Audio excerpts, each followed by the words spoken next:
Buat kalian yang mentalnya instan, pengen cepet dapat duit dan pengen dapat uang dari kepenulisan, sini, masuk, masuk, masuk, masuk. Akang bakal kasih cara buat kalian supaya tidak dihujat netizen. Tapi yang jelas plagiasi ini caranya halal dan nggak bikin kalian masuk neraka copyright. Kalau udah begitu, kalian bisa tetap dapetin cuan, uang yang kalian makan juga tetap halal. Dan jangan lupa like, subscribe, dan juga nyalakan loncengnya. Assalamualaikum warahmatullahi wabarakatuh. Selamat malam teman-teman semua ya. Menarik banget tadi pagi dikisruhkan dengan adanya huru hara di grup Akang di Good Novel ya. Ada satu penulis yang sudah bikin cerita capek-capek di Good Novel, kemudian karyanya dibajak sama orang lain. Nah ini dia ya hasilnya seperti ini. Nah jadi menarik ya teman-teman ya. Si autor yang ngebajak ini bilang ini adalah novel pertama dia. Dan akhirnya serangan dan hujatan netizen itu di kolom komentarnya banyak banget. Malu nggak sih kalau kayak begitu? Ya malu lah. Kenapa? Karena alurnya sama, ceritanya sama, cuman covernya doang yang beda. Oke lah, effort dikit tapi tetap aja 90% isinya sama semua. Nah, daripada kalian nyolong karya orang dengan plagiasi ala-ala bocah, mendingan kalian tingkatin skill kalian untuk menjadi seorang plagiat level dewa. Nah, sebelum dibahas kenapa sih kok plagiat itu bisa meresahkan penulis atau bahkan merugikan. Nah, yang paling pertama adalah akan bahas sesuai dengan apa yang akan kerjakan. Ketika kita menulis novel, tentunya kan kita harus menciptakan yang namanya karakter. Si karakter itu kemudian harus bisa ngapain aja, perkembangannya apa, kemudian alurnya seperti apa. Setelah itu konfliknya bagaimana. Dan itu ribet banget, enggak sederhana yang kalian ambil. Kalau kalian kan tinggal copy paste atau kalian screenshot kemudian minta AI buat ngambil teksnya. Kemudian nanti kalian tulis ulang dan upload ulang di platform yang lainnya. Apalagi kalau kalian nih ngambil karya orang lain diupload di YouTube kemudian dibaca tanpa izin si penulisnya, itu akan berbahaya lagi. Dan uang yang kalian dapat itu bisa bahaya banget, bisa bikin sakit perut, tau nggak? Bahwa ternyata untuk menjadi seorang penulis itu butuh effort yang luar biasa. Kalau pada tinggal nyomot, nyolong seenaknya dan nggak mikirin apa yang dipikirin sama autor. Nah, daripada begitu, mendingan Akang bakalan spill caranya gimana sih memanfaatin yang namanya AI. Nah, AI ini menurut Akang yang paling cerdas itu sementara ini Akang pakai DeepSeek. Ketika kita punya ide, kemudian kita pengen bikin ebook atau bikin yang namanya novel, itu kalian nggak perlu harus plak ketiplak. Nah, caranya gampang banget. Yuk kita langsung aja spill begini caranya. Oke, kita udah masuk DeepSeek sekarang ya teman-teman ya. Ini kita close dulu. Nah, jadi kalau kalian misalnya pengen bikin ebook, kita ambil contoh aja. Ini adalah ebook Akang misalnya nih dengan judul seperti ini ya. 5 strategi dapetin 100 juta dari internet. Nah, kalau kalian punya ebook lain dan kalian pengen bikin ebook yang sama dan kemudian juga kalian ngerasa, wah gua suka banget dengan ebook ini kemudian isinya bagus. Tapi gimana caranya gua bisa ngasilin duit dari ebook dengan topik yang sama? Contohnya gini aja. Kalian coba ambil daftar isinya, teman-teman ya, seperti ini, di copy saja. Jadi untuk ngopinya itu serah kalian, nanti mau di copy paste atau mau gimana caranya, yang penting kalian ambil aja daftar isinya ya teman-teman ya. Tapi akan lebih bagus kalau kalian bikin kesimpulan atau bikin summary dari apa yang kalian baca. Nah, kemudian kalian minta aja si DeepSeek begini. Saya ingin membuat ebook, teman-teman ya, seperti ini. Sorry. Membuat ebook. Membuat ebook dengan judul. Nah, ini. Kalian misalnya pakai gimmick marketing ya. 5 strategi ampuh. Nah, kalau udah begini teman-teman ya, langsung aja di sini dikopasi daftar isinya. Nah, kalau sudah ada begini, kemudian kalian bilang begini ke si DeepSeek-nya ya. Coba analisis apa yang menjadi, nah ini, kekurangan dari ebook ini. Nah, kalian tinggal tunggu seperti ini. Jadi jangan sampai kalian ngambil isinya plak ketiplak. Kita lihat di sini hasilnya seperti apa ya. Oke, teman-teman, kita lihat di sini. Ini adalah revisi dari si DeepSeek. Nah, si DeepSeek ini kelebihannya adalah dia bisa menganalisis dari file yang kalian kirim atau dari tulisan yang kalian kirim, teman-teman ya. Nah, lihat, judul 100 juta per hari. Terdengar tidak realistis. Ini menarik banget. Sekarang banyak banget yang janjiin cuan dapat 10 juta per hari, 100 juta per hari. Wah, udah repot deh. Nah, kalau udah begini, kalian coba lihat daftar isinya. Apa yang menjadi kekurangan di sini, teman-teman ya. Nah, ini adalah analisis kekurangannya. Nah, kalau udah begini, teman-teman, nih lihat. Nah, ini seperti ini, saran perbaikan. 5 strategi ampuh raih 100 juta per bulan dari internet. Panduan berbasis bukti. Nah, ini bisa jadi judul utama kalian. Kemudian ketika si DeepSeek ini memberikan rekomendasi babnya, kalian langsung simpan. Kalian bisa bikin di notes seperti ini atau kalian bisa menggunakan content planner yang ada di deskripsi ya teman-teman ya. Setelah itu kalian bikin satu tabel. Nah, jadi tabelnya itu dibikin, contohnya aja simpan di sini, teman-temannya diambil, misalnya ini babnya seperti ini. Nah, ini diambil seperti ini, kemudian kalian simpan ya teman-teman ya. Kemudian di sini simpan seperti ini teman-teman ya.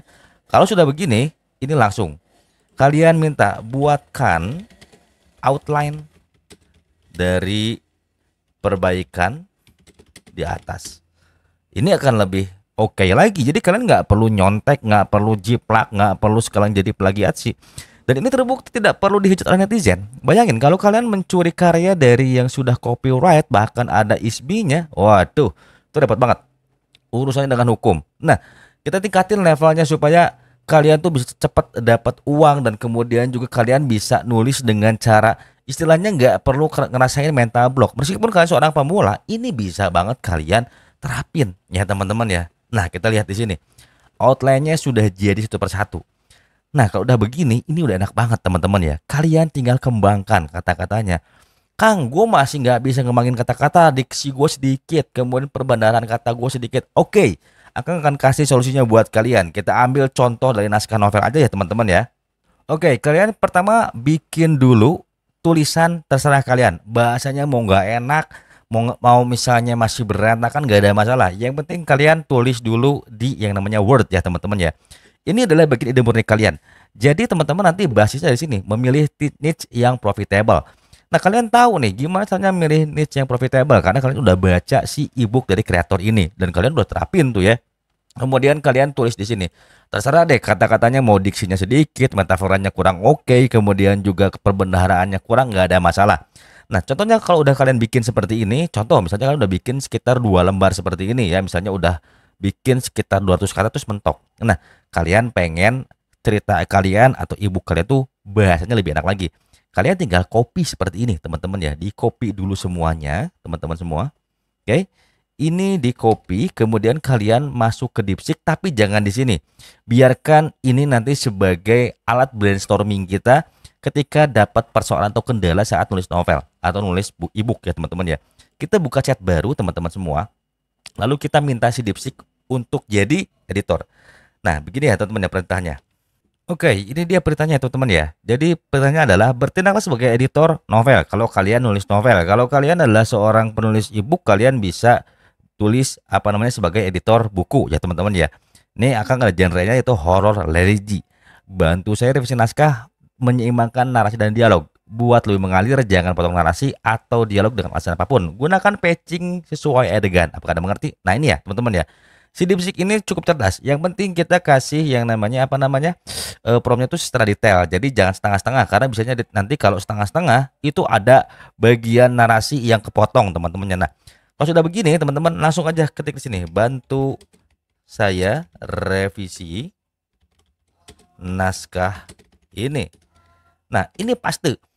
Sorry, bukan ini. Sorry, salah. Terlalu bersemangat ya teman-teman ya. Ini kita ambil dulu. Ini kita ambil. Nah, ini teman ya, sebentar. Ini kita ambil seperti ini. Oke. Nah, kemudian nanti kalian copy ya teman-teman ya. Alright teman-teman, sorry, tadi ada sedikit kendala ya. Nah, udah begitu kalian tinggal enter seperti ini. Kemudian kita paste si naskahnya. Nah, jadi buat teman-teman semua ya, ini perlu tahu. Ini semua itu tulisannya bukan ambil dari naskah orang lain, tapi ini murni keluar dari pikiran kalian sendiri. Nah, teman-teman usahakan ketika kalian membuat naskah itu semua tertuang dari pikiran kalian sendiri. Terserah kalian misalnya mau jelek tulisannya, mau gak gimana, atau misalnya ngerasa diksinya masih diulang-ulang sebagainya, nggak ada masalah. Yang jelas yang terpenting adalah bantu saya revisi naskah ini dan pastikan ketika kalian menggunakan DeepSeek sudah ada jawaban seperti ini ya teman-teman ya dari si DeepSeek-nya. Oke, setelah itu kita langsung enter saja teman-teman. Kita lihat hasilnya seperti apa. Oke, ini sudah jadi ya teman-teman ya. Kita lihat untuk adegan pertama. Nah, ini revisi naskahnya gunakan pacing dan ketegangan dan menjaga ritme, adalah spiritual dan visioner ya. Nah, kita lihat di sini. Ada apa Nuaiman? Tanya Kiai Mahmud saat berada di depannya. Nuaiman, ada apa nak? Kita bandingkan dengan naskah sebelumnya. Nah, di sini naskahnya teman-teman ya. Ini tulisan Akang di Vizo. Nah, lihat, ada apa nak? Nah, ini aku mesti jijik dengan diriku sendiri, Kiai. Kita lihat lagi di sini perbandingannya. Nah, di sini Nuaiman, ada apa nak? Kiai Mahmud menghentikan langkahnya. Suaranya merendah seperti menahan debur sungai di dada. Lihat hasilnya di sini. Lihat. Ini jauh berbeda. Ini jelek banget tulisan Kang sendiri ya, teman-teman ya. Tapi ketika kita menggunakan DeepSeek ataupun AI apapun yang mau kalian lakukan, kalian pakai, hasilnya akan menjadi lebih baik selama ide kalian itu benar-benar murni datangnya, teman-teman ya. Jadi yang jelas yang kalian butuhkan adalah menulis naskah seperti ini, murni dari pikiran kalian.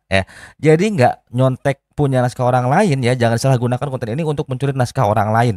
Dan akan yakin ketika kalian mensalahgunakan konten ini untuk menjiplak karya orang lain, insya Allah itu berbahaya sekali ya teman-teman ya. Dan buat kalian semua hati-hati bahwa ada hukum di akhirat yang akan menanti kalian ya teman-teman ya. Nah setelah itu kita lihat di sini perbaikan show don't tell ya teman-teman. Meskipun diksi kalian itu masih terbatas, ini nggak perlu khawatir karena si AI ini punya jutaan informasi mengenai diksi yang diperlukan untuk menulis sebuah buku. Mau bukunya novel, mau bukunya ebook atau apapun itu, ini bisa kalian manfaatkan. Akan tekankan sekali lagi, ini adalah naskah yang harus keluar dari pikiran kalian. Jadi jangan pernah kalian ambil naskah orang lain, kemudian kalian paste seperti ini. Apalagi di parafrase, karena tetap saja orang yang menciptakan buku itu akan tahu bahwa buku itu adalah miliknya dan dijiplak plak ketiplak ya teman-temannya. Nah, kalau udah begini kan udah enak kan teman-teman ya, nulis nggak lagi kena mental block, kalian juga bisa bikin cerita sesuai dengan kemampuan kalian, lalu manfaatkan yang namanya AI ini untuk bikin cerita lebih hidup, untuk bikin buku lebih menarik dengan cara ya tadi teman-teman ya, kita balik ke sini. Nah, di sini teman-teman kan udah punya outline-nya ya. Karena yang paling penting ketika menulis buku atau misalnya mau bikin kelas atau kalian misalnya mau bikin novel, yang namanya outline itu penting ya teman-teman ya. Jadi pastikan teman-teman juga ambil cerita-cerita yang kalian suka, mau kultivasi, reinkarnasi dan sebagainya, kemudian kalian coba remix. Nah untuk ebook yang sudah kalian beli ngerasa bahwa ebooknya terlalu gimmick banget, ebooknya juga nggak ada value-nya, ya kalian perbaiki ya teman-teman ya. Diskusi dengan AI seperti ini sehingga kalian tidak akan nyontek plek-keteplek, yang ada kalian menyempurnakan cerita-cerita orang lain. Karena zaman sekarang udah nggak ada ide murni, yang pasti ada yang namanya proses riset kemudian ngambil dulu karya orang, kita brainstorming di sini ceritanya kayak gimana, maunya gimana, dan pada akhirnya nanti akan jadi sebuah bab seperti ini ya teman-teman ya. Jadi yang jelas cara plagiasi dengan level dewa adalah berarti bukan kalian mencuri naskah orang lain kemudian diparaphrasing, tapi adalah di mana kalian melihat karya orang lain menjadi sebuah referensi. Untuk apa? Untuk meningkatkan kualitas karya kalian. Sederhana bukan? Untuk membuat sebuah karya kepenulisan, mau di ebook, mau bikin novel, mau bikin e-course, itu semuanya sudah benar-benar mantap banget. Tinggal kalian mau atau enggak. Nah, jadi masalahnya adalah plagiasi adalah tindakan yang tidak pernah dibenarkan. Apalagi kalian menyadur dari ChatGPT tanpa dirubah sedikit pun. Idealnya adalah bangun dulu yang namanya naskah atau tulisan kalian. Setelah itu minta ChatGPT untuk mengambil tindakan sebagai editor supaya buku kalian lebih rapi, mengalir, dan tampak value-value yang bisa kalian tonjolin di setiap babnya. Jadi ini tidak akan kena hujatan netizen. Jadi ingat juga teman-teman ya, buat kalian juga yang sering posting cerita-cerita orang lain tanpa izin autornya, mohon berkenan jika kalian melakukan sebuah komunikasi. Karena terus terang saja untuk bikin cerita novel itu tidak mudah. Banyak hal yang harus dikerjakan, dan buat kalian yang nggak nerima terserah kalian, itu hak kalian. Karena yang jelas ada sesuatu hal yang menanti di akhirat nanti, dan itu pasti akan datang ke kalian semua ya. Terlepas kalau kalian menganggap masalah ini sepele, tapi di mata Allah itu semuanya akan dibalas. Dan ingat, pembalasan itu akan datang ketika tidak sekarang, mungkin nanti ketika di akhir. Dan yang jelas, bagaimana caranya kita membangun sebuah karya yang original tanpa harus menyakiti orang lain, tanpa harus tanpa harus mencuri haknya orang lain, tanpa harus mengurangi rasa hormat kepada orang lain. Dengan begitu brand authority kalian akan terbangun. Setelah brand authority kalian terbangun dan kalian mau jualan apapun itu kan lebih mudah. Jadi otaknya jangan instan, jangan pernah punya mental tempe yang pengen kaya tanpa mau usaha. Zaman sekarang nggak ada yang gratisan, zaman sekarang juga nggak ada yang menjamin bisa cepat kaya dengan strategi apapun. Dan kalau kalian misalnya mau bareng-bareng diskusi, bisa langsung aja masuk ke komunitas Akang, cukup beli novel planner aja yang ada di bawah. Di sana sudah ada grup untuk nulis, juga untuk brainstorming, kita bisa bareng-bareng belajar di sana. Jadi pastikan cek aja link yang ada di deskripsi. See you in the next video. Wassalamualaikum warahmatullahi wabarakatuh.